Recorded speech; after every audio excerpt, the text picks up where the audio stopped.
ত্রিপুরার রাজনীতি আজ আবার যেন এক সন্ধিক্ষণে এসে দাঁড়িয়েছে। একদিকে বিজেপি নেতৃত্বাধীন সরকার উন্নয়ন ও স্থিতিশীলতার দাবি তুলছে, আর অন্যদিকে রাজ্যের মাটিতে অসন্তোষের সুর ক্রমেই জোরালো হচ্ছে বলে দাবি করছে বিরোধীরা। 2023 সালের বিধানসভা নির্বাচনের পর থেকে শাসক শরিক তিপ্রামথা তাদের মূল দাবি গ্রেটার ত্রিপুরাল্যান্ড নিয়ে কেন্দ্র ও রাজ্য সরকারের উপর চাপ বাড়িয়েই চলেছে। নির্বাচনের আগে দেওয়া সংবিধান সম্মত সমাধানের আশ্বাস বাস্তবায়ন কোথায়? মথা নেতৃত্ব বলছে অধিকার ও আত্মসম্মানের প্রশ্নে আপোষ নয়, কিন্তু বিজেপির কেন্দ্রীয় নেতৃত্বের নীরবতা নিয়ে জল্পনা তুঙ্গে উঠেছে।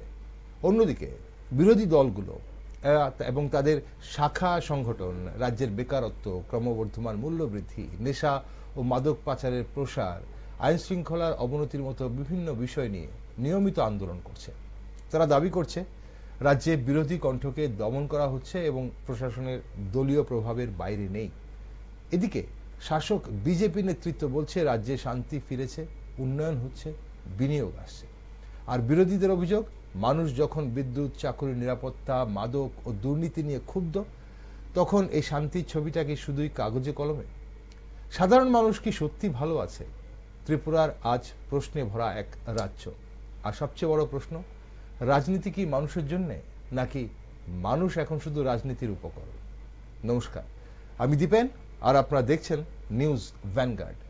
রাজ্য রাজনৈতিক তাপমাত্রা দিন দিন বাড়ছে, কিন্তু ত্রিপুরা আসলে কোন পথে এগোচ্ছে তা নিয়ে একটি গুরুত্বপূর্ণ আলোচনায় আজ আমার সাথে রয়েছেন বিশিষ্ট আমরা বাঙালির নেতৃত্ব গৌরাঙ্গ রুদ্রপাল। নমস্কার গৌরাঙ্গবাবু, স্বাগত আপনাকে অনুষ্ঠান। নমস্কার গৌরাঙ্গবাবু, প্রথমে যেটা আপনার কাছে জানবো, আপনাদের নজরে, আপনারা রাজনীতির ময়দানে আছেন, আপনারা সবসময় ময়দানে থাকেন, মানুষজনের সঙ্গে আপনারা কথা বলেন। আপনার নজরে কেমন আছে ত্রিপুরা? বিগত 7.5 বছরে রাজ্যের কতটা উন্নয়ন হয়েছে বলে আপনারা মনে করেন, এবং বর্তমানে রাজ্যবাসী কেমন আছে বলে আপনি দেখছেন? নমস্কার সদ্য সূচিমণ্ডলী এবং দর্শক শ্রোতাবৃন্দ, যে প্রশ্নটা এখন মানে গোটা রাজ্য জুড়ে চর্চা চলছে, যে 2018 সালে বর্তমানে যারা ক্ষমতা রয়েছে ত্রিপুরা রাজ্যে, বিজেপি নেতৃত্বাধীন সরকার খুব আশা করে, তাদের প্রতিশ্রুতিকে বিশ্বাস করে আগের যারা ক্ষমতায় ছিল বামেরা দীর্ঘ 25 বছরের তাদের শাসন তথা অপশাসনে, দলবাজিতে, গোষ্ঠীবাজিতে, এবং বিশেষ করে ত্রিপুরার যে বৃহত্তম জনগোষ্ঠী বাঙালি, এই 80 জনের গণহত্যার পর থেকে অন্তত 2000 সাল পর্যন্ত যে পরিস্থিতিটা চলছিল, উগ্রপন্থীর তাণ্ডবে গণহত্যা, হাজার হাজার মানুষ খুন, নারী ধর্ষণ, নিরাপত্তাহীনতা এবং বাস্তুচ্যুতি হয়েছে, এই জায়গায় দাঁড়িয়ে বাঙালিদের পরিত্রাণের কোনো রাস্তাই ছিল না, একটা সুযোগ খুঁজছিল মানুষ। তো এই বিশ্বাসে বিজেপি বলেছিল যে আমরা ক্ষমতায় আসলে সমস্ত অপরাধীদের আমরা খুঁজে বের করে উপযুক্ত শাস্তি দেব, এবং উন্নয়নের জন্য যা যা করা দরকার ত্রিপুরাতে বেকারদের কর্মসংস্থান থেকে শুরু করে কর্মচারীদের বেতন ভাতা ইত্যাদি ইত্যাদি বলেছিল। 299টা প্রতিশ্রুতি, কটা প্রতিশ্রুতি বাস্তবায়ন হয়েছে আজকে ত্রিপুরার মানুষ দেখছে। তো সেই জায়গায় দাঁড়িয়ে প্রতিশ্রুতির বাস্তবায়ন হয়নি, প্রতিশ্রুতির খেলাপ হয়েছে, এইটা একটা অসন্তোষ থাকা অত্যন্ত স্বাভাবিক। তারপর যেটা এখন এই 7 বছরের শাসনে আমরা দেখতে পাচ্ছি যে আগের মতোই আবার দলবাজি, গোষ্ঠীবাজি চলছে, এবং কি বলবো, এই যে দুর্নীতি সর্বস্তরে ঝাঁকিয়ে বসেছে। সরকারি কাজকর্ম, ঠিকাদারি কাজকর্ম থেকে শুরু করে সর্বক্ষেত্রে কমিশন বাণিজ্য কায়েম হয়ে গেছে। অন্যদিকে এই যে কি বলবো, এই যে নেশা তো ত্রিপুরা তো এখন ভারতের মধ্যে বোধহয় 2-3 নম্বর স্থান দখল করেছে নেশা এবং ড্রাগ বাণিজ্যে। কোন তথ্যের ভিত্তিতে বলছেন না আপনি? তথ্য বলতে তো পত্র পত্রিকায় বিভিন্ন মাধ্যমে খবরগুলি বেরিয়ে আসছে, এটা তো বানানো গল্প নয়।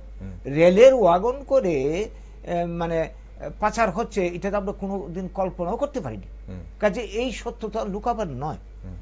তো এই জায়গায় দাঁড়িয়ে অপরাধী ধরা পড়ছে না, দেখা যাচ্ছে অপরাধীর সঙ্গে শাসক দলের যুগ সাজস্য রয়েছে, তো এটাকে লুকানোর কোনো ব্যাপার নেই। তো এই প্রশ্নে বেকারদের চাকরি নেই, যেখানে ঘরে ঘরে চাকরি হওয়ার কথা, বছরে 50,000 দুরস্ত, এই 7 বছরের চাকরি সাকুল্য সরকারি হিসাব মতো 20,000 হয়েছে। আর বাকিদের অবস্থাটা কি? জিনিসপত্রের দাম বাড়ছে হু হু করে। সবকিছু মিলিয়ে, নারী নির্যাতন, সবকিছু মিলিয়ে মানুষ হতাশ। মানুষ কোথায় যাবে, কাকে নির্ভর করবে? কাজেই এই যে পরিস্থিতির উদ্ভব হয়েছে, এটা অস্বীকার করার নেই। সমস্ত দিক থেকেই মানুষের আশা ভঙ্গ হয়েছে। ওকে, আপনি বলছেন তাহলে মানুষ, রাজ্যের মানুষ হতাশ। আমরা দেখেছি, আমরা কথা বলেছি, এবং বিজেপি নেতৃত্বরা বা শাসক দলের নেতৃত্বরা বলছেন রাজ্যের মানুষ ভালো আছে, আগের তুলনায় অনেক বেশি ভালো আছেন, এবং রাজ্যের যে উন্নয়ন হচ্ছে এবং চারিদিক থেকে এবং প্রত্যেকটা শ্রেণীর মানুষের উন্নয়ন হচ্ছে বলে ওনারা দাবি করছেন। কিন্তু আপনারা বলছেন যে এই মুহূর্তে যে প্রতিশ্রুতিগুলো দিয়ে বিজেপি সরকারে এসেছিল সেই প্রতিশ্রুতি পালন করা হয়নি, এবং আরো অভিযোগ আপনি তুলেছেন, আমি বিস্তারিত আলোচনায় পরে যাব। সম্প্রতি অবৈধ অনুপ্রবেশ ইস্যুকে কেন্দ্র করে রাজ্যের রাজনৈতিক পরিবেশ বেশ উত্তপ্ত হয়ে উঠেছিল। এখন এই প্রশ্নকে ঘিরে ত্রিপুরায় ধরুন পরিচয় ভিত্তিক রাজনীতির এক নতুন রূপ সামনে এসেছে বলে অনেকেই মনে করছেন। বিশ্লেষকদের মতে এই প্রবণতা যদি আরো তীব্র হয়, তবে রাজ্যের যে বহু জাতিগত সহাবস্থান ও সামাজিক ঐক্যের ওপর তা একটা নেতিবাচক প্রভাব ফেলতে পারে ওনারা মনে করছেন। আপনি কি মনে করেন? একদম সঠিক কথা আপনি বলেছেন। এখন এই সব কিছুকে ছাপিয়ে আমরা এই ত্রিপুরা রাজ্যের বৃহৎ অংশের বাঙালি অংশের মানুষের কথাই বলবো আমি মেনলি, তাদেরকে এখন যেভাবে এই এনআরসি প্রক্রিয়াটা, যেটা আমরা অসমের বুকে দেখলাম 2019-এ, এই বিদেশি বাছাই করতে গিয়ে এনআরসির মাধ্যমে, জাতীয় নাগরিক পঞ্জীকরণের মাধ্যমে 19 লক্ষাধিক মানুষকে বিদেশি চিহ্নিত করেছে, যার মধ্যে সিংহভাগ প্রায় সবাই বাঙালি, এর মধ্যে 12 লক্ষের উপর হিন্দু বাঙালি, কিছু আছে মুসলিম বাঙালি এবং আদার্স। তো এই যে বিষয়টা এখন প্রভাব আমরা দেখছি, এখন ত্রিপুরা সহ গোটা ভারতবর্ষে পড়েছে। অনুপ্রবেশ একটা স্লোগান সামনে তুলে দিয়ে এখন গোটা ভারতবর্ষের বুকে বাঙালির উপর যে কি ধরনের হয়রানি, এবং হয়রানি কি বলবো, নির্যাতন চলছে প্রত্যেকটা রাজ্যে। এই দেশের মানুষ, এই রাজ্যের মানুষ কর্মসূত্রে সারা ভারতবর্ষে ছড়িয়ে ছিটিয়ে রয়েছে। আমার ত্রিপুরা রাজ্য, ভারতের বিভিন্ন রাজ্যের মানুষ আছে, ত্রিপুরার মানুষও কর্মসূত্রে ভারতের বিভিন্ন রাজ্যে, গুজরাট, মহারাষ্ট্রে বিভিন্ন রাজ্যে গেছে, আজকে সেখানে তারা আক্রান্ত হচ্ছে। পরিচিতিপত্র দিয়ে, নাগরিক কার্ড থেকে শুরু করে যা বৈধ পরিচিতিপত্র আছে, স্কুল কলেজের সার্টিফিকেট থেকে দিয়ে তারা বাঁচতে পারছে না। অধিকন্তু তাদেরকে জোর জবরদস্তি করে বাংলাদেশে পুশব্যাক করা হচ্ছে। এখানে আমি আপনাকে একটু ইন্টারাপ্ট করব। আপনি যে বিষয়টা বললেন বা আপনি যে অভিযোগটা করছেন, আপনারা বরাবর যে এই অভিযোগটা করে আসছেন যে দেশের বিভিন্ন প্রান্তের যারা বাঙালিরা রয়েছেন বা আমাদের দেশের বৈধ নাগরিক, বৈধ বাঙালিরা, তাদের উপর নির্যাতন হচ্ছে বা তাদের সঙ্গে যেভাবে তাদের নাগরিকত্ব নিয়ে প্রশ্ন তোলা হচ্ছে, এটা অবশ্যই একটা উদ্বেগজনক ইস্যু। কিন্তু তার পাশাপাশি অন্য দেশের নাগরিকদের জন্য আমাদের দেশের নাগরিকরা এই সমস্যায় পড়ছেন, বা এই অনুপ্রবেশ ইস্যু যে একটা উদ্বেগজনক ইস্যু, সেটা দেশের নিরাপত্তা বলুন বা দেশের অন্যান্য যারা দেশের নাগরিক তাদের অধিকার থেকে তারা বঞ্চিত হচ্ছেন, যারা বহিরাগত তাদের জন্য, এটাকে কি আপনারা মানেন না? একদমই আপনারা এটাকে নস্যাৎ করেন না? অবশ্যই অনুপ্রবেশ সীমান্তবর্তী রাজ্যে, মানে পাশাপাশি দেশ থেকে বিভিন্ন কারণে, শুধু যে ভারতবর্ষে হচ্ছে তা নয়, পৃথিবীর সব দেশে অনুপ্রবেশের সমস্যাটা রয়েছে। আজকে দেখুন, এই যে ইউক্রেন রাশিয়ার যুদ্ধকে কেন্দ্র করে ইউক্রেনের মানুষ আত্মরক্ষার কারণে পার্শ্ববর্তী দেশে আশ্রয় নিচ্ছে। আজকে গাজা ইসরায়েল যুদ্ধে যেটা ঘটনা ঘটেছে, হয়েছে, সব দেশে এটা হচ্ছে। আর আমার পার্শ্ববর্তী রাষ্ট্র বাংলাদেশ, যেটা একসময় ভারতেরই পার্ট এন্ড পার্সেল ছিল, আজ সেখানে স্বাধীনতার পর থেকে 47 সালের পর থেকে যে পরিস্থিতির উদ্ভব হয়েছে, এই পরিস্থিতি জনিত কারণে ধর্ম, জীবন মান, ধর্মান রক্ষার্থে আজকে মানুষকে স্থানচ্যুত হতে হচ্ছে, এটা ঘটনা। তো এর জন্যে দেশভাগের সময় জাতীয় প্রতিশ্রুতি ছিল, প্রতিশ্রুতি মোতাবেক যারা মাইগ্রেটেড হয়ে এখানে আসবে তাদেরকে পুনর্বাসন দেওয়ার কথা চুক্তিতে বলা ছিল। কতদিন এইভাবে যারা আসবে তাদের কতদিন বলতে, চুক্তির মধ্যে যে কথাটা ছিল সেটা আমরা অনেকেই জানি, কেউ নাও জানতে পারে, whenever the minorities of East Bengal will cross the border they will be welcome. এটা নেহেরুর এক চুক্তি, তৎকালীন দুই দেশের প্রধানমন্ত্রী ছিল। আপনি এখানে বলেন minorities, when the minorities will cross the border, minorities will cross the border, তাহলে এখানে প্রশ্ন হচ্ছে এই যে সিএএ, কেন্দ্রীয় সরকারের সিএএ, যেটা 2014 সালের 31 ডিসেম্বর অবধি ছিল আগে তারিখ, এখন বর্তমানে যেটা 2024 সালের 31 ডিসেম্বর অবধি, একটি ধর্মের মানুষ ছাড়া বাকিরা যখন এখানে মাইনরিটিসরা, মানে বাংলাদেশের মাইনরিটিসরা যখন বর্ডার ক্রস করবে, তাদেরকে নাগরিকত্ব দেওয়ার যে প্রাবধান বা সেখানে রাখা রয়েছে, তাতে কি কোনো ধরনের সমস্যা আছে? দেখুন, তা নিয়ে আপনাদের অবস্থানটা এইখানে হচ্ছে শুভঙ্করের ফাঁকি।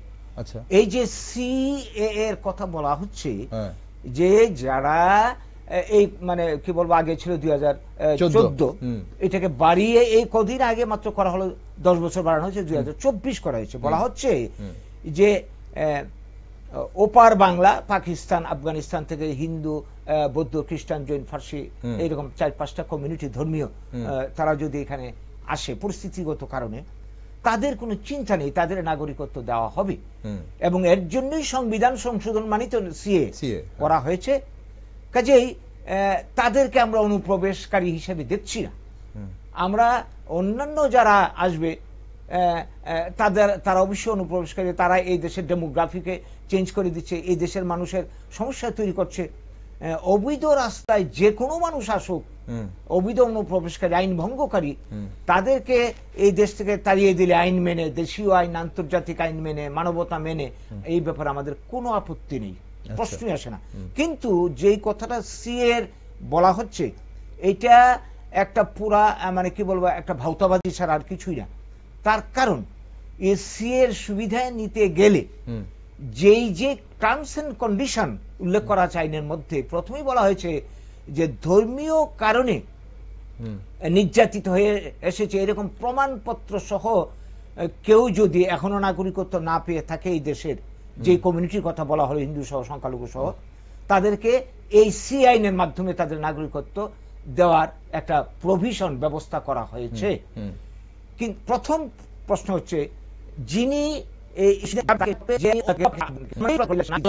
বাংলাদেশ থেকে কোনো নাগরিক যদি আমাদের দেশে আসে, বলছি না স্বীকার না করুক, আপনি কি? না, সেটা বলছি না। আমার বক্তব্য হচ্ছে, এই কথা বলার স্বীকার করার পর আমি টার্মস এন্ড কন্ডিশন মেলে দিলাম। উনি যদি অন্য দেশ থেকে এসে থাকেন এবং যে কোনো কারণে এসে থাকেন, সেটা ধর্মীয় নির্যাতন হোক বা এখন যুদ্ধকালীন পরিস্থিতির জন্য হোক বা অর্থের অভাবে, তাহলে ওনাকে তো আগে বলতে হবে যে উনি অন্য দেশ থেকে এসেছেন। আপনারা যেটাতে অপোজ করছেন, বিরোধিতা করছেন, যে আপনি যেটা বললেন যে প্রথমে গেলে বলতে হবে যে উনি বাংলাদেশ থেকে এসেছেন বা পাকিস্তান থেকে এসেছেন, তাহলে কি উনি বলবেন না? মানে আমার প্রশ্ন সেই জায়গাতে, আমার বক্তব্য সেই জায়গায় না, আমি শেষ করিনি কথাটা। কথা হচ্ছে, উনি বললেন হ্যাঁ আমি বাংলা থেকে অমুক জায়গা থেকে এসেছি, বলার পর এটা কিন্তু আমার নিজের স্বীকারোক্তি হয়ে গেল।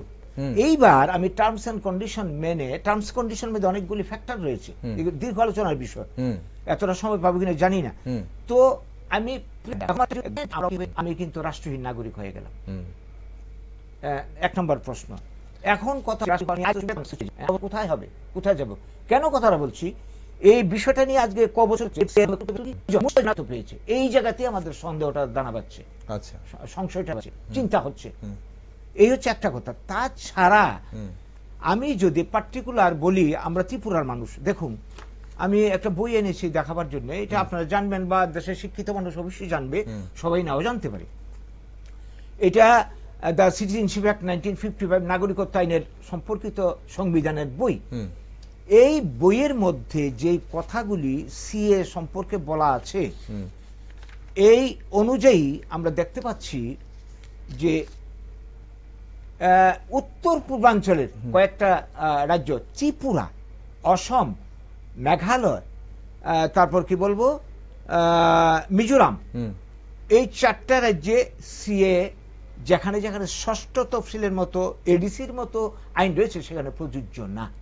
এবং আরো যেখানে বলা আছে ইনার লাইন পারমিট যেখানে আছে বা লাইন আছে, আইন যেখানে ষষ্ঠ তফসিলে নেই। ত্রিপুরাতে ষষ্ঠ তফসিল ছাড়া বাকি যে ল্যান্ডটা আছে সেখানে তো সিএ চালু হবে, সেটা আমরা আগামী দিন দেখব। এখানে লাইনটা পরিষ্কার বলা আছে, নাথিং ইন দিস সেকশন বলতে সি আইন shall apply to the tribal area of Assam, Meghalaya, Mizoram or Tripura as included in the 6th schedule to the constitution and the area covered under the inner line notified under the Bengal Eastern Frontier Regulation মানে Act 1873 এই হচ্ছে কথা। এখান থেকে আমি কথাটা বলছি। এখন কি বলবো এডিসি বা 6th শিডিউল এরিয়ার বাইরে ত্রিপুরা রাজ্যে আপনার 70% জায়গা নিয়ে এডিসি, আমি ত্রিপুরার কথাটাই বলছি, অন্য রাজ্যের কথাটা তো আমরা পরে আলোচনা করি। সেইখানে এখনো 4-6.5 লক্ষ মানুষ রয়েছে, বাঙালি রয়েছে, বাঙালির কথা বলছি। তাদের অবস্থাটা কি হবে? সেখানে তো সিএ হবে না। সেখানে যদি সিএ না হয় কি হবে? এনআরসি হবে। এনআরসির আগের প্রক্রিয়াটি এখন ওই এসআই এর মাধ্যমে শুরু হয়েছে, এমপিআর মাধ্যমে শুরু হয়েছে। এটা পরে আমি আলোচনা করব যদি সুযোগ ঘটে। তো এইখানের মানুষ যারা, তাদের অবস্থাটা কি হবে? তারা কিন্তু এনআরসির কবলে পড়বে।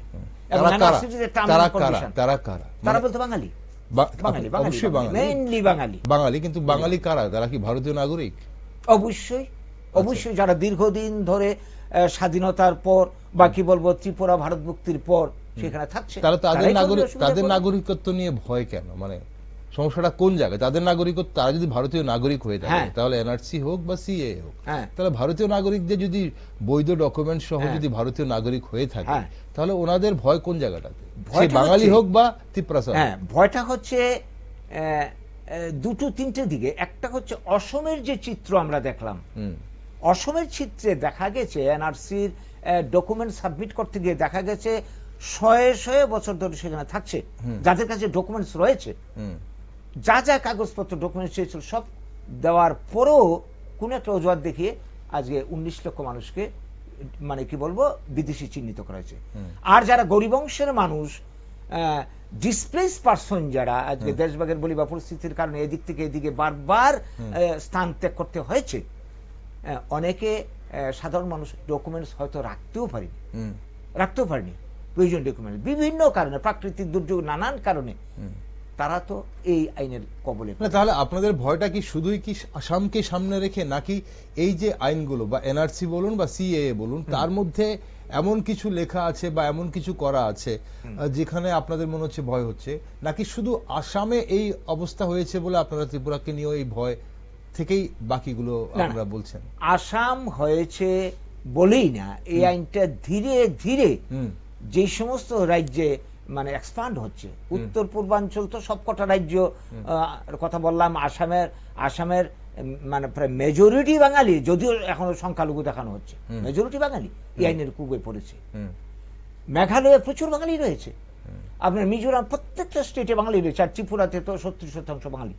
কাজেই আমরা তো এখানে মানে কোটি কোটি মানুষ আক্রান্ত। এছাড়াও ধীরে ধীরে আমরা লক্ষ্য করছি, যেমন কি বলবো ঝাড়খণ্ড প্রচুর বাঙালি রয়েছে, সেখানেও আইনের মানে মানে প্রয়োগ হওয়ার সম্ভাবনা দেখছি আমরা। এসআইআর নিয়ে আমরা দেখছি বিহারের উপর মানে প্রকারান্তরে, এসআইআর প্রকারান্তরে আগামী দিনে এনআরসি তাদের উপর প্রয়োগ হবে। ওকে, এসআইআর নিয়ে আপনাদের অবস্থানটা একটু স্পষ্ট করে জানতে চাইবো আমরা বাঙালি। কেন এসআইআর নিয়ে এখন গোটা রাজ্য রাজনীতি শুধু নয়, জাতীয় রাজনীতি এই মুহূর্তে তোলপাড় রয়েছে। এখন এসআইআর প্রথম পর্বে বিহারে 65 লাখ নাম বাদ পড়েছিল, তারপরে সেটা খুব সম্ভবত 45 লাখে এসে দাঁড়িয়েছে।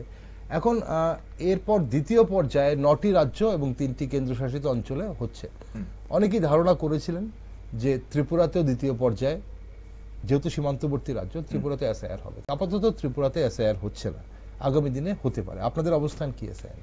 দেখুন, ত্রিপুরাতে হচ্ছে নাও বলবো না, এর মধ্যে কিছু কিছু জায়গাতে নোটিশ এসছে, আমার কাছে যেটা খবর, কিছু কিছু জায়গাতে নোটিশ এসছে ব্যাপকভাবে। কখন শুরু হবে এই নিয়ে মিটিংও হয়ে গেছে, নির্বাচন দপ্তরে মিটিং হয়ে গেছে। তো এসআইআর নিয়ে সবাইকে গোটা ভারতবর্ষে হচ্ছে, কিন্তু এখানে প্রক্রিয়া যে চলছে, যারা বিএলও যাদের সঙ্গে পরিচিতি রয়েছে, অনেকেরই পরিচিতি রয়েছে, বা বিভিন্ন জায়গার যেটা খবর পাচ্ছি যে ত্রিপুরাতেও এসআইআর খুব শীঘ্রই লাগু হতে চলছে। আচ্ছা, এটা হচ্ছে একটা আতঙ্কের বিষয়। এবং এখন চলছে পশ্চিমবঙ্গ। কেন আতঙ্কের বিষয় হলো? হ্যাঁ, একদম ঠিক বললে। মানে আসলে আগে জানতে হবে, মানে যারা দর্শক বন্ধুরা সঙ্গে রয়েছেন, এসআইআরটা কি আপনারা সবাই এতদিনে জেনে গেছেন, তবু আরেকবার বলছি, SIR special intensive revision voter তালিকায়, একটা নিবিড় সংশোধনী ভোটার তালিকায়। বলুন আপনি কেন এটাকে বলছেন। এসআইআর 2000 মানে কি বলবো 2 সালে হয়েছিল লাস্টবার, তার আগে আরো বার কয়েক হয়েছে। তো এখন নতুন করে 2025-এ আবার শুরু হয়েছে। কিন্তু আগের উদ্যোগ এবং এখনের উদ্যোগের মধ্যে রাত দিন ফারাক। আগে এসআইআর বিষয়টা নিয়ে মানুষ এত মাথা ঘামাবার কোনো বিষয় ছিল না, কারণ নাগরিকত্বের প্রশ্ন এইভাবে উঠে আসেনি।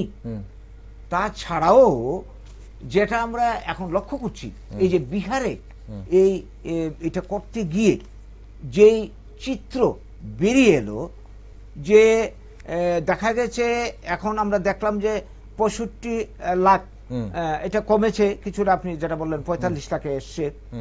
এর মধ্যে এই যে অনুপ্রবেশকারী, নির্বাচন কমিশনের দায়িত্ব, এটা স্বয়ংশাসিত একটা সংস্থা, তাদের দায়িত্ব সুষ্ঠুভাবে নির্বাচনটা পরিচালনা করার জন্য বৈধ ভোটার যারা, তাদের নাম নথিভুক্ত করে ইনফ্রাস্ট্রাকচার তৈরি করা, নির্বাচনটাকে পরিচালনা করা। কিন্তু আমরা লক্ষ্য করছি দুর্ভাগ্যজনক যে এটা তারা এখন যেইভাবে এগুচ্ছে, তারা নাগরিকত্ব যাচাইয়ের কাজে হাত দিয়েছে। এটা এখন প্রমাণ হচ্ছে, তারা যে ডকুমেন্ট চাইছে এবং যেইভাবে কাজকর্মগুলি করছে, এটা আমরা মানতে পারছি না। এর পেছনে একটা রাজনৈতিক একটা ভাবনা কাজ করছে। কেন বলছি, যখন অবৈধ অনুপ্রবেশকারী চিহ্নিত করার বিহারের ক্ষেত্রে যেটা ঘটেছে, দেখা গেছে এই এতগুলি লোক বাতিল হয়েছে, এর মধ্যে 300, আমার কাছে যেটা তথ্য আমি যেটা সংগ্রহ করেছি, মাত্র 326 জন বিদেশি চিহ্নিত হয়েছে। ধরতে পারে এরা অনুপ্রবেশকারী, বিদেশি চিহ্নিত হয়েছে, যার মধ্যে 78 জন মুসলিম, মুসলিম সম্প্রদায়। কাজে এত ঢাকঢোল পিটিয়ে এতগুলি ইয়ে করে ব্যবস্থা করে যে যা করা হলো, এবং যা যা চিত্র সবাই জানে, যে একটা বাড়ির ঠিকানায় শয়ে শয়ে মানে মানুষের মানে ভোটার, এটা কি করে হয়? অনেকে মৃত ভোটার চিহ্নিত হয়েছে, বাস্তবে দেখা গেল এরা মানে জীবিতই রয়েছে। এই যে বিষয়গুলি এসআইআর হোক, এই নিয়েও আমাদের কোনো আপত্তি নেই। প্রতি বছর যেটা রিভিশন হয়, নতুন ভোটার 18 বছর হলে তার নাম তোলা, যারা মৃত তাদের নাম বাতিল করা, স্থানান্তরিত যারা হয়েছে, এই নিয়ে আমাদের আপত্তি নেই। আপনাদের আপত্তি নিয়ে এসআইআর নিয়ে এখন প্রশ্নটা তাহলে সেই জায়গাটাতে, যে আপনাদের আপত্তিটা ঠিক কোন জায়গায়? আপনি যেটা বলছেন, আমি একটু ক্ল্যারিফাই করব আপনার কাছ থেকে, চাইবো ক্ল্যারিফিকেশন। আপনি যেটা বলছেন যে বিহারের বিষয়টাতে একটা বাড়িতে অনেকগুলো ভোট, 100 কথার কথা, ধরুন একটা বাড়িতে 100 জনের উপর ভোট, এটা হতে পারে না, এই নামগুলো বাদ যেতে হবে। 1, 2, এই যে 326 জন বিদেশি নাগরিক চিহ্নিত হয়েছে, তার মধ্যে 78 জন মুসলিম হোক বা যে কোনো ধর্মের হোক, তাদের নাম যেহেতু বিদেশি, আমাদের বৈধ ভোটার না, তাদের নাম বাদ যেতে হবে। যারা মৃত, যাদের নাম এখনো রয়ে গেছে ভোটার তালিকায়, তাদের নাম বাদ যেতে অবশ্যই যাবে। এর জন্যই তো এসআইআর বা স্পেশাল ইন্টেনসিভ রিভিশন, এর জন্যই তো এই ভোটার তালিকায় নিবন্ধন সংশোধনী। তাহলে আপনাদের আপত্তিটা তাহলে কোন জায়গাতে, মানে কেন এটা মানে হলে আপনাদের সমস্যা?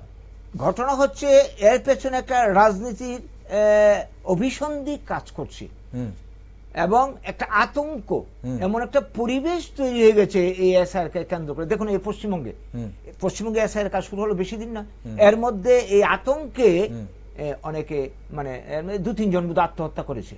না, আতঙ্ক একটা অন্য বিষয়। যাদের ডকুমেন্টস নেই বা যাদের ধরুন যারা বৈধ নাগরিক নয়, তাদের মধ্যে আতঙ্ক বিরাজ করবে, এটা স্বাভাবিক। কিভাবে হয়েছে পশ্চিমবঙ্গে এবং ত্রিপুরাতে অনুপ্রবেশ ইস্যু তো আজকের নতুন কিছু বিষয় না, সেটা গৌরঙ্গবাবু আপনিও জানেন, আমিও জানি, বা আমাদের দর্শক বন্ধুরাও জানে। পশ্চিমবঙ্গে সে আগের আমল থেকেই, আগের বিভিন্ন আমল থেকেই অনুপ্রবেশ কিভাবে হয়েছে ওপার বাংলা থেকে, এখন কি পরিস্থিতিতে এসছে, কিভাবে এসছে, কারা আসতে পারে কারা আসতে পারে না, সেটা অন্য প্রশ্ন, কিন্তু এসছে, এটা আপনি স্বীকার করেন, আমি স্বীকার করি। তাহলে এখন এসআইআর এর জন্য অনেকে আতঙ্কে থাকবেন, এটাও স্বাভাবিক। কিন্তু এসআইআরটা কেন প্রয়োজন নেই আপনি আমাকে না, প্রয়োজনের কথা আমি অস্বীকার করছি না। হ্যাঁ, আপনি যে কথাটা বলছেন, পদ্ধতি নিয়ে আপনার প্রশ্ন থাকতে পারে, বা অনেকের প্রশ্ন থাকতে পারে যে পদ্ধতিতে করা হচ্ছে আমরা এই পদ্ধতিতে চাই না, কিন্তু এসআইআর না হবার পেছনে আপনাদের না হবার পেছনে কারণ যেগুলি আমি সেইগুলি বলছি। এটা করতে গিয়ে পশ্চিমবঙ্গের বুকে দেখা গেল 2002 সালে উনি ভোট দিয়েছেন, কিন্তু এখন দেখা গেল কি বলবো হার্ড কপিতে তার নাম আছে, কিন্তু বর্তমানে যেটা নোটিশ পাঠিয়েছে এখানে মধ্যে নাম নেই, এর মধ্যে নাম নেই। এই আতঙ্কে যে তাহলে আমার কি হবে আগামী দিনে, তাহলে তো আমি বিদেশি চিহ্নিত হয়ে যাব, আমার উপর এনআরসি প্রয়োগ হবে, আমি কোথায় যাব? এটা কিন্তু তথ্যভিত্তিক, এটা বেরিয়ে গেছে। এই ধরনের এই যে 2-3 জন, আগামী দিনে আরো অনেক হতে পারে। এবং এটা যদি আমার ত্রিপুরার ক্ষেত্রে হয়, ত্রিপুরার ক্ষেত্রে এই বিষয়টা আরো বেশি করে হতে পারে, যেহেতু ত্রিপুরা নিয়ে একটা পলিটিক্যাল 2-3টা পলিটিক্যাল পার্টি খুব বেশি করেই বাঙালিকে টার্গেট করে, অনুপ্রবেশকারী চিহ্নিত করে বিভিন্ন ধরনের কথাবার্তা বলছে। কাজে এটার একটা এফেক্ট, এটাকে আমরা অস্বীকার করতে পারি না। এবং আগামী দিনে যেই ধরনের উল্টাপাল্টা স্লোগান তোলা হচ্ছে, এখান থেকে অর্ধেকের বেশি বাঙালি কি বলবো, তারা নাকি বিদেশি, তারা অনুপ্রবেশকারী, এই বিষয়গুলি কিন্তু কাজ করছে। সেই বিষয়ে আমি আসছি গৌরাঙ্গবাবু। সেই কোন রাজনৈতিক দলের নেতৃত্বরা কি বললেন বা আপনি কি বললেন সেটা একটা বিষয়, আর প্রশাসন বা দেশের সরকার কি করছে এবং সরকারের নিয়ম কানুন বা আমাদের সংবিধান মেনে আমাদের কি কি করতে পারে কি করতে পারে না সেটা আলাদা বিষয়। এখন এসআইআর নিয়ে যে বিতর্ক চলছে, বা প্রথমে বিহারের পর এবার পশ্চিমবঙ্গের বিতর্কের সঙ্গে আমাদের রাজ্যের বিতর্কের পার্থক্যটা কোন জায়গায়? এখন 2002 সালের যে কথা বলা হচ্ছে, 2002 সালের ভোটার লিস্টে বাবা মায়ের নাম আছে কিনা বা পূর্বসূরীদের নাম আছে কিনা।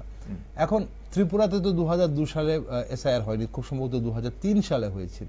এখন পশ্চিমবঙ্গে 2 বা 3 এরকম হয়েছে, 2 বা 3 সালে ভোট হয়েছিল, হয়তো সেই হয়েছে না, 2002 এর কথা আমার যতটা মনে পড়ে, 2002 সালে হয়েছে। এখন পশ্চিমবঙ্গে, ত্রিপুরা থেকে এরকম অনেকেই আছেন যারা এখন ত্রিপুরা থেকে গিয়ে বসবাস করছেন পশ্চিমবঙ্গে। সে বিভিন্ন সূত্রে হতে পারে, চাকরি বা সেখানে গিয়ে সেটেলড হয়েছেন, পশ্চিমবঙ্গে সেটেল হয়েছেন। এখন ওনারা এখন এখানকার 2002 সালের ভোটার লিস্ট চাইছেন। তাহলে এখানে ভোটার লিস্টের নাম থাকার কথা। যদি বাবা মায়ের যদি এখানে ভোটার লিস্টের নাম থাকে, তাহলে উনি ওটা ওখানে প্রডিউস করতে পারবেন, তাহলে হয়ে যাবে। আপনাদের কেন মনে হচ্ছে যে এটা নাগরিকত্ব যাচাইয়ের জন্য করা হচ্ছে? এই পয়েন্টটা আমার মনে পড়লো এখন আপনি বলাতে। আতঙ্কটা কিভাবে আসছে, শুধু বিহার দিকে যে আসছে তা নয়। আজকে 9টা রাজ্যে হচ্ছে, সামনে বছর নির্বাচন হবে, কিন্তু আসামে কেন এসআইআর হবে না? বলা হচ্ছে কি যে না, সেখানে এনআরসির কাজ চলছে, এনআরসি দিয়ে তো নাগরিকত্বটা চিহ্নিত হচ্ছে। তাহলে কি এসআইআর, মানুষের মনে এই ধারণাটা আসতে বাধ্য, তাহলে এসআইআর কি মানে এসআইআর আর কি বলবো এনআরসি কি ইকুইভ্যালেন্ট? যদি তা না হয়, তাহলে আসামের বুকে কেন এসআইআর হবে না? যদি এনআরসি হয়ে যায়, আসামে যেহেতু এনআরসি শুরু হয়েছে, অন্য কোনো রাজ্যে শুরু হয়নি, ধরে নিলাম, আমি আপনার থেকে জানার বোঝার চেষ্টা করছি। যদি এনআরসি আসামে হয়ে যায়, তাহলে যারা নাগরিক না, অনুপ্রবেশকারী বা যারা রাষ্ট্রহীন, আমি ধরে নিলাম যে কোনো ভাষায়, তাদের তো চিহ্নিত হয়ে গেল। তাহলে বাকি যারা থাকলো তারা সবাই নাগরিক, তাদের সবাই তাহলে যদি অ্যাডাল্ট হয়ে থাকে, প্রাপ্তবয়স্ক হয়ে থাকে, তাহলে ভোটাধিকার তাদের থাকবে। তাহলে তো এমনিতেই তাহলে সেটা বিচার হয়ে যাচ্ছে। কারণ নাগরিকত্বটা তো আসল, ভোটাধিকার প্রয়োগ করতে গেলে আগে তো নাগরিকত্বের প্রয়োজন হয় না। তাহলে আপনার কথা মতো, তাহলে এসআইআর করছে কে? নির্বাচন কমিশন। নির্বাচন কমিশন কি নাগরিকত্ব যাচাইয়ের অথরিটি? আমরা তো জানি তারা ভোট পরিচালনা করার নাগরিকত্ব যাচাইয়ের অথরিটি নয়, কিন্তু ভোটাধিকার প্রয়োগ করার জন্য ভারতের দেশের নাগরিক হতে হয়। তো তাহলে এখন যদি আসামে এনআরসি হয়ে থাকে, তাহলে আসামে এখন এই মুহূর্তে এসআইআর এর কি প্রয়োজন? আসামে যেহেতু নির্বাচন নেই, সেটাই আমি বলছি আর কি, মানে আমি বোঝার চেষ্টা করছি। না, এসআইআর প্রয়োজন, ভোটার লিস্ট নতুন করে সংশোধন করতে হবে, এই প্রশ্নেই এসআইআর সেটা দ্বিতীয় পর্যায়ে না হয় তৃতীয় পর্যায়ে হতে পারে। এখন কি এনআরসি দিয়ে এসআইআর পারপাস সার্ভ হবে? এই জায়গাতে প্রশ্নটা। এবং এই জায়গাতেই যারা নাগরিক, তাদের মনে ধারণাটা আসছে যে এসআইআর এবং এনআরসি ইকুইভ্যালেন্ট। কাজেই এসআইআর পরিচালনা করছে নির্বাচন কমিশন, আর এনআরসি হচ্ছে স্বরাষ্ট্র মন্ত্রকের অধীন। এটা নাগরিকত্ব দুটো আলাদা জিনিস, কিন্তু এক করে দেওয়া হয়েছে। কাজেই এই জায়গাতেই প্রশ্নটা যে ত্রিপুরা সহ দুটো, এই যে এসআইআর আর নাগরিকত্ব যাচাই, এই দুটো এক কোথায় করা হয়েছে সেটাই মানে আমি ঠিক বুঝে উঠতে পারছি না, আমি বোঝার চেষ্টা করছি। এখন ধরুন এই যে 9টা রাজ্যে যেখানে এসআইআর হচ্ছে, আপনি বলছেন নির্বাচনের আগে এখানে এসআইআর হচ্ছে, আসামে হচ্ছে না। আমি আসামকে সাইডে রাখলাম, আসাম একটা অন্য ইস্যু। আসামে এনআরসি হয়েছে, আসামেই একমাত্র এই ঘটনাগুলো হয়েছে, অনুপ্রবেশকারী চিহ্নিতকরণ বা যাদেরকে আটক করা হয়েছে। এখন না, আসামে হয়েছে, ত্রিপুরাতে হয়েছে, বেঙ্গলে হচ্ছে, ঝাড়খণ্ড, এই পুরো এনআরসির জন্য আসামি হয়েছে না, হয়েছে ঠিক, এনআরসির জন্য আসামি হয়েছে। এখন কথা হচ্ছে এটা তো যারা অনুপ্রবেশকারী তাদেরকে যে কোনো সময় যে কোনো মুহূর্তে আটক করা যেতে পারে। এখন ত্রিপুরাতে যদি এসআইআর হয়, আপনি যেটা বলছেন যে ওই ঘটনাগুলো দেখে, আসামকে দেখে, বিহারকে দেখে বা পশ্চিমবঙ্গকে দেখে মানুষ আতঙ্কিত হবে যাদের কাছে বৈধ ডকুমেন্টস নেই।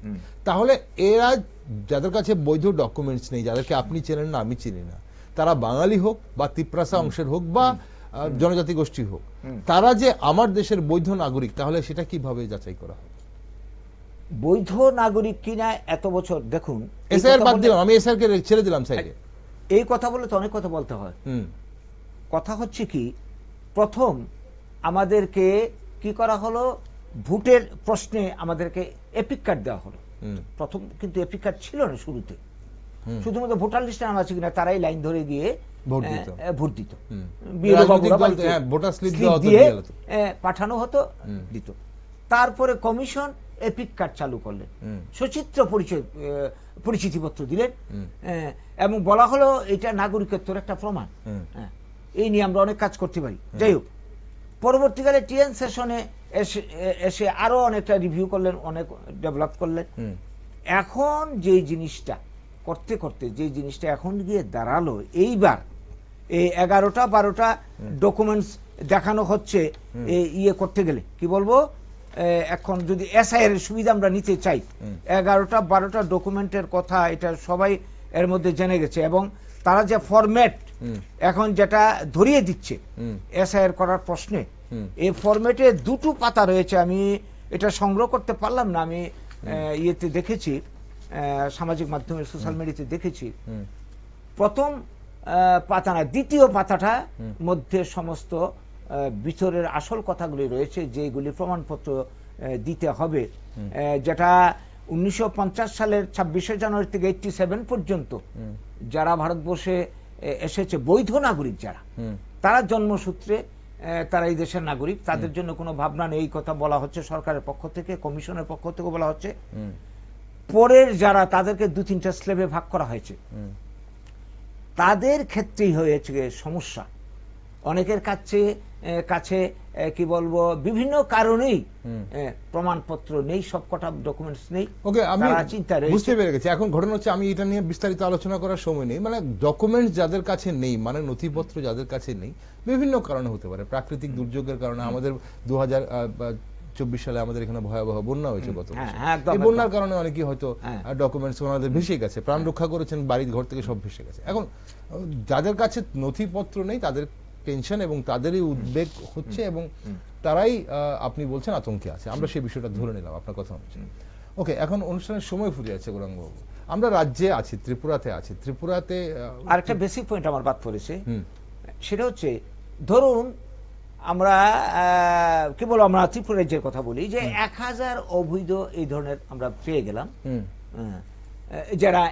যারা আগের সবকটা নির্বাচনে অংশ নিয়েছে, তাদের ভোটে এমএলএ পাশ করেছে, এমপি পাশ করেছে, পঞ্চায়েতের সদস্য প্রধান নির্বাচিত হয়েছে, পৌর নিগমের হয়েছে, বিভিন্ন জায়গাতে হয়েছে। তো এবং তাদের এই এমপি এমএলএ তাদের মতামতের ভিত্তিতে নতুন আইন পাশ হয়েছে।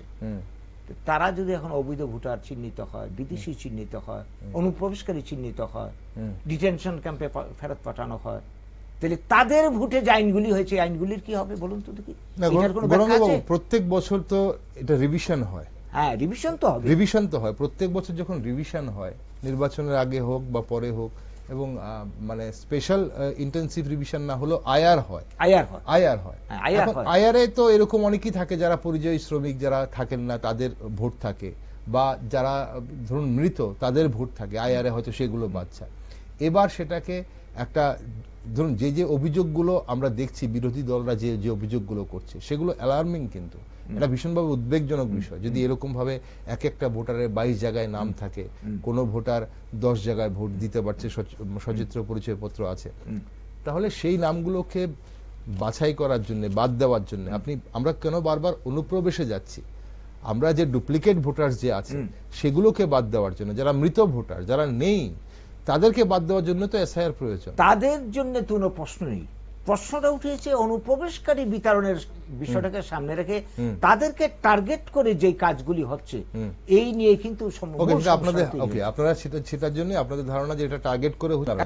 ওকে, এখন প্রশ্ন এটাও আসছে, অনুষ্ঠানের সময় ফুরিয়ে যাচ্ছে, যে এই যে সম্প্রতি অনেকেই বলছেন যে সম্প্রতি যে পরিচয় ভিত্তিক রাজনীতি আবার মাথা তুলছে, সেটা গোটা ভারতবর্ষে যেমন উঠছে তেমনি আমাদের রাজ্যে এটা খুব বেশি উঠছে। তো আজকের এই যে ডিজিটাল প্রজন্মে এটা কতটা এই পরিচয় ভিত্তিক রাজনীতি, বিভিন্ন রাজনৈতিক দল করছে পরিচয় ভিত্তিক, আপনাদের তো নামই পরিচয়, আপনাদের আমরা বাঙালি। তো আজকের ডিজিটাল যুগে যেখানে মানুষের উন্নয়ন মানে সবচেয়ে আগে বেশি কথা বলে, সেখানে এই পরিচয় ভিত্তিক রাজনীতি কতটা গুরুত্বপূর্ণ? পরিচয় ভিত্তিক রাজনীতির কথা যদি বলেন, আমাদের সংগঠনের কথা বা আমাদের দলের কথা যদি বলি, আমরা আমাদের দলের নাম আমরা বাঙালি, তার মানে আমরা শুধু বাঙালির কথা ভাবছি তা নয়। বাঙালিরা স্বাধীনতার পর থেকে বিভিন্ন ভাবে অধিকার থেকে বঞ্চিত, শোষিত, লাঞ্ছিত, নিপীড়িত, স্টিল স্বাধীনতার এত বছর পর এসে যেই বাঙালিরা দেশকে রক্ত দিয়ে প্রাণ দিয়ে দেশকে স্বাধীন করেছে, দেশের উন্নয়নে, রাজ্যের উন্নয়নে কাজ করে চলেছে, তাদেরকে বারবার নাগরিকত্বের পরীক্ষা দিতে হচ্ছে। এটা আর কতকাল চলবে? সেই জায়গাতে আমাদের আপত্তি। আমরা চাই বাঙালির অধিকার, যেটা স্বাধীনতার জাতীয় প্রতিশ্রুতির বাস্তবায়ন, সেই সঙ্গে আমাদের উপর যে অবিচার, এই অবিচারের অবসান, আর আমরা চাই সাংবিধানিক অধিকারের প্রতিষ্ঠা। আমরা অন্য কারোর উন্নয়নে বাধা সৃষ্টি না করে তাদেরকে সঙ্গে নিয়ে আমরা চাই এগিয়ে যেতে। এই হচ্ছে আমাদের মুদ্রা কথা। দলের নাম এটা জাস্ট একটা পরিচিতি, জাস্ট একটা পরিচিতি। তার মানে এই নয় যে আমরা অন্যদেরকে মানে কি বলবো পিছনে রাখতে চাইছি, দাবিয়ে দিতে চাইছি, এদের অধিকার বঞ্চিত করে আমাদের অধিকার প্রতিষ্ঠা মানে করতে চাইছি, যেটা অন্য কারোর দলের থাকতে পারে, আমাদের নেই। এই হচ্ছে আমাদের কথা। ওকে, না এখন অনেকেই মানে এই ধরনের অভিযোগ উঠছে যে আপনারাও বিভাজনের রাজনীতি করছেন এবং এই বিভাজনের রাজনীতির জন্য কোনো একটা বিশেষ রাজনৈতিক দল, বিশেষ কোন রাজনৈতিক দল তার সুবিধা পাচ্ছে, আপনারাও বিভাজনের রাজনীতি একবারেই না। আমরা কখনোই বলিনি এই রাজ্যের, যদি বলতে হয় স্পেসিফিক্যালি উপজাতির কল্যাণ আমরা চাই না। আমরা চাই সমাজের একটা মানুষের যদি পেছনে পড়ে থাকে তাহলে সমাজের অগ্রগতি ব্যাহত হবে। আমাদের যেটা আইডিওলজি, প্রাউড দর্শন, পৃথিবীতে অনন্য দর্শন, এটার মূল বক্তব্য সমাজের একটা প্রান্তিক মানুষকেও পেছনে রাখা চলবে না, সে যে কোনো কমিউনিটির মানুষ হোক। এই হচ্ছে কথা।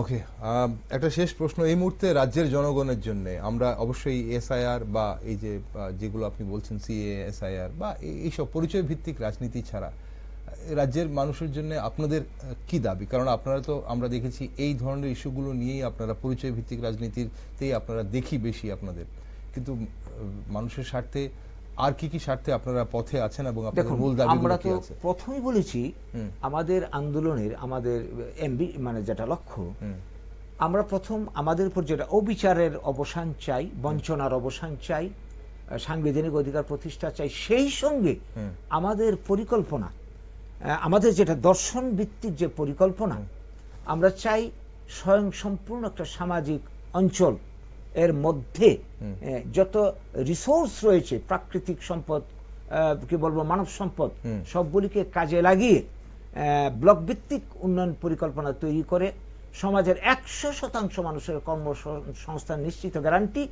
নীতিবাদী নেতৃত্বের প্রতিষ্ঠা, শোষণ বঞ্চনার অবসান এবং একটা এমন মানব সমাজ প্রতিষ্ঠা করা যেখানে প্রত্যেকটা মানুষের বাঁচার নিরাপত্তা থাকবে, চলার নিরাপত্তা থাকবে, ভাষার নিরাপত্তা থাকবে, উন্নয়নের নিরাপত্তা থাকবে, সমাজে শান্তি বিরাজ করবে।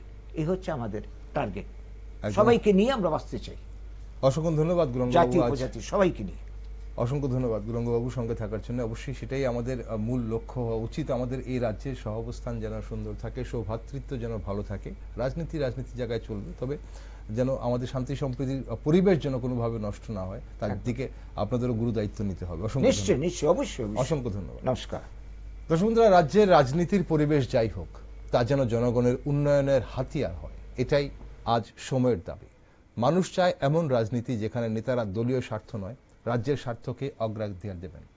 শিক্ষা, স্বাস্থ্য, কর্মসংস্থান ও অবকাঠামো উন্নয়নের মতো বাস্তব সমস্যা নিয়ে রাজনীতি হোক। জনগণের কণ্ঠস্বর শোনা ও তাদের জীবনের মান উন্নয়নই হোক রাজ্য রাজনীতির মূল উদ্দেশ্য। এটাই মানুষের প্রত্যাশা। তাই রাজ্য রাজনীতির সব খবরে চোখ রাখছি আমরা। আর আপনারা দেশ, দুনিয়ার এবং রাজ্যের সব ধরনের নিউজ, আপডেট এবং টক শো দেখার জন্য চোখ রাখুন শুধুমাত্র নিউজ ভ্যানগার্ডে।